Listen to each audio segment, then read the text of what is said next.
Welcome to IlliniGuys Halftime Live. This is Mike Kegley with Kedrick Prince. Kedrick, I'm going to say two things here that are very unusual. First thing is, I thought this was a magnificent half of basketball to watch. The referees let these guys play. We only had, seven fouls called in the first half, only, five free throws shot. And it was fun just to let the players go up and down the court and play. And you got to give the players credit because, nobody's trying to undercut or cheap shot anybody. So first thing is, I thought that was as good a game as I've seen by players and refs all year long. Second thing is, I don't know if I remember a team shooting 58%, holding their opposition to 37%, and only being up by 6 at the half. I'm a little bit nervous because Illinois played about as good as you could play.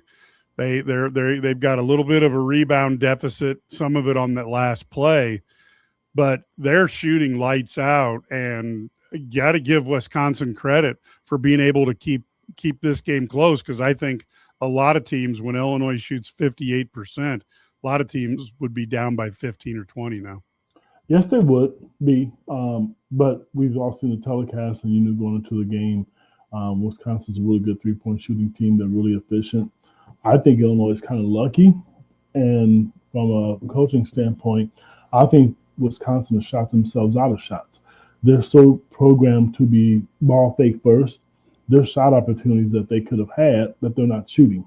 So great. Kudos, Illinois. I think it was disappointing to me tonight.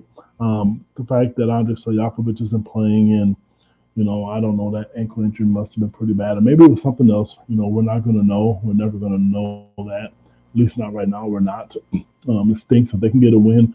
I don't care if it's 1 point right now. You have to get the W. Wisconsin is a good shooting team. You have to have good possessions every time. If you're down two guys in your lineup, there was one possession with they're up by 5 or 6. You have to continue to capitalize. You don't want to take bad shots just because you get a lead and then they come down and hit 2 threes, which is what they did. So you want to continue to put your foot on them and take easy shots. Officiating, you know what?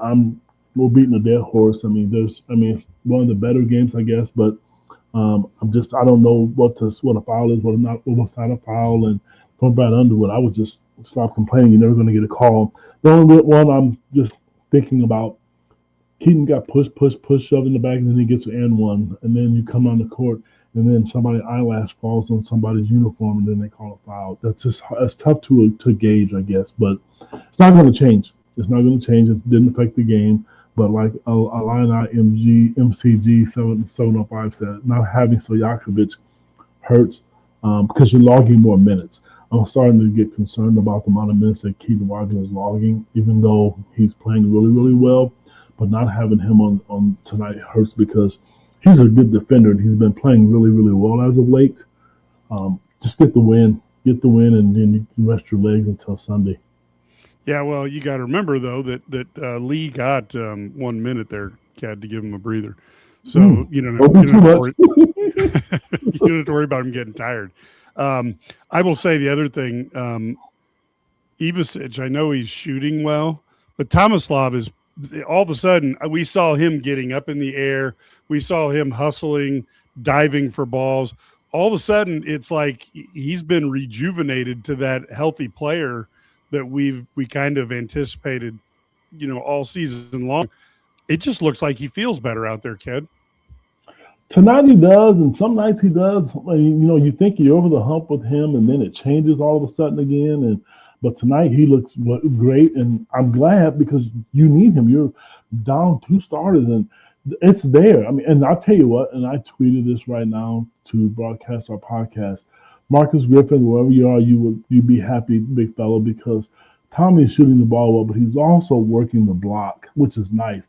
It's a tough matchup. And here's what I've been saying, and you've been saying for a long time.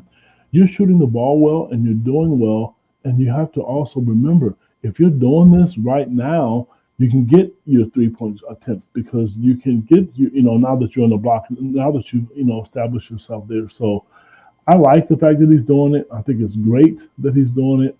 but stay on it. Don't just quit on it. I mean, and Wisconsin's not following him, so stay with it. Yeah. And the other one I want to say, Rickhouse had some, he really has adapted to Big Ten ball and also trained himself to another level physically. But I was really impressed. There was a rotation where I was shocked he could make it all the way out to Rhodey on the right wing from down on the block. I mean, he had to bust his butt to get there, and he did it, and he made a difference on the play. Forced a guy to make a pass when it looked like he was going to have the open shot on the skip pass. I really think that he looks, he also is elevating his game. Now he has limitations, and having him play, if you extrapolate it out, 36 minutes a game may not be where you want to be with him. But boy, I really have been pleased by his play as well, kid. I was, telling somebody during the game, Tommy, excuse me, Ben is a really good example of why you stay 2 years in Brad Underwood's offensive system. And here's number one. Look at the change and the way Terrence Shannon went from year one to year two. Look at how Benham Rickhouse looks right now. He looks like a different player in year two. He is a different player. The criticism that he got last year as a player, he deserved it as a player. Nothing personal, but as a player, he deserved it. And my next phase to this, can you imagine what Andrei Stojakovic could possibly look like if for sure he came back in another year? Those are really good examples of how I think how staying another year in the system makes you better. And I forgot about Jake Davis. Look at him. This guy came from Mercer, and people thought it was just a scholarship filler. And now you have a quarter of the State Farm Center wearing, Jesus's hair out there. So, which I think looks kind of cool. I'm really happy for him because Jake doesn't get the credit he deserves. He's a good kid, comes from a great family. I love that. I love that for a guy that nobody really cared about, and now he's starting because Kylan Boswell's out. We understand that, but he's going to be a big part of this team moving forward this year and next year. Yeah, I think the other thing is, of course, next year Illinois' got some big guards coming in. It makes you think that, boy, if Petrovic stuck around, he could probably have a heck of a year next year now that he knows the system and he's had a chance to train. But I think in the end, you end up in a situation where he's probably going to transfer, if I had to bet, and that's probably the way it'll be. And I don't like that because I'm sorry. I think he should have been playing earlier, a lot longer. I think let him be. He should have been able to play through some of his mistakes. I think out of all the games Illinois played this year, and I'm not just this is a recent memory for me. I think the one game not playing him that really hurt Illinois was last Saturday against Michigan State. Keaton was gassed. He had no legs left. Michigan State beat the hell out of him last week, and you didn't go to him. So not having him, I think, stinks. I think he's going to make somebody a really good basketball team because they're going to figure it out. The kid is talented. Regardless if it didn't pan out at Illinois or not, you can see the offense looks better when he's in there.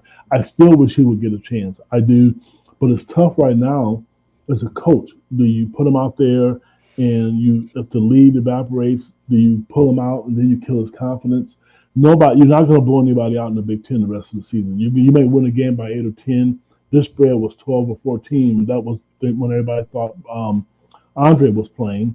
But I don't know if he's going to have an opportunity to do it now. But it might happen in the tournament where you have to play him and then he's not ready. Yeah, and look, we go through, I guess I haven't done the stats too much, but Illinois is shooting 58%, Wisconsin 38, Illinois is 47 from the three, Wisconsin is 30. From the free throw line is 0% for one, and Wisconsin 3 for 4 is at 75. Turnovers, Illinois 5-3 to Wisconsin. Points off of turnovers, Wisconsin has the edge 9-5. Total rebounds, this is the one that's concerning, kid. 19 for Wisconsin, 16 for Illinois. And offensive rebound, Wisconsin has 9, and that's probably the difference as to why this game is not a blowout. Second chance points, 7 for Wisconsin, 6 for Illinois. Bench points, 13 for Wisconsin, none for the Illini.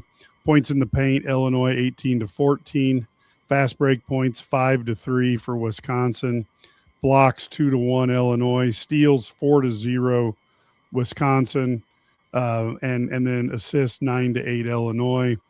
And Illinois has had the lead for 9 minutes and 9 seconds and 8 minutes and 18 seconds of the lead for Wisconsin. So it took Illinois till 30-30 and went on a 7-0 run that kind of popped the game open a little bit. But to Wisconsin's credit, Ked, they aren't going away. They're staying right in this. They're staying in this because they are one of the top 3-point shooting teams in the country, and they've made 7. Illinois made 8. This game is going to go down to the wire. It's not going to be a 15-point game. Illinois may win by 8, or Wisconsin may win whatever. Obviously you won't see Illinois win the game, but this game will be a lot different. A lot of teams don't launch threes the way Wisconsin does. And people who want to talk about how many 3-point attempts Illinois shoots, you just read the statistics. They've gotten up 3 more attempts than Illinois.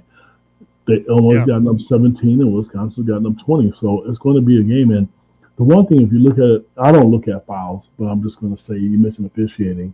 Wisconsin shot 4 free throws, and Illinois shot 1. So, I guess if you look at it, just looking at that, you should be happy. I don't see the game hasn't stopped and started and stopped and started with one of those 25 foul halves, Yeah, but you don't want to see me want to get it and be done, and I want to get it done just because because like I said, I'm concerned about some of the legs of some of the players, and more or less Keaton than anybody, because David, he plays a lot, but he'll get a break, and it looks like Tommy's healthy again. As far as conditioning, he looks really, really good. I think the key to the second half is how they defend the 3.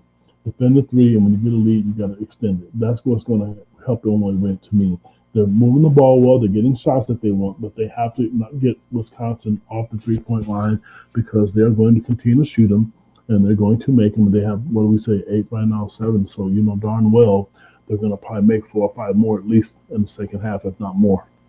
Yeah, this team is very close to Illinois in in 3-point shooting. So we'll see that. Now the good thing is Illinois does not play Indiana until Sunday, so it gives them a little bit of a break. They're just about to go back into the game here. We're getting close, so we'll hand off as soon as we see this Peacock, the coverage start spinning a little bit. But keys to the second half, Ked, you got anything that I'm going to go that Illinois needs to control the boards? Your last thought to close us out. Get them off the 3-point line, Mike, and extend the lead, baby. See you after the post game. Perfect. We will be on at 15 minutes after game. We will be on. Until then, folks, go Illini.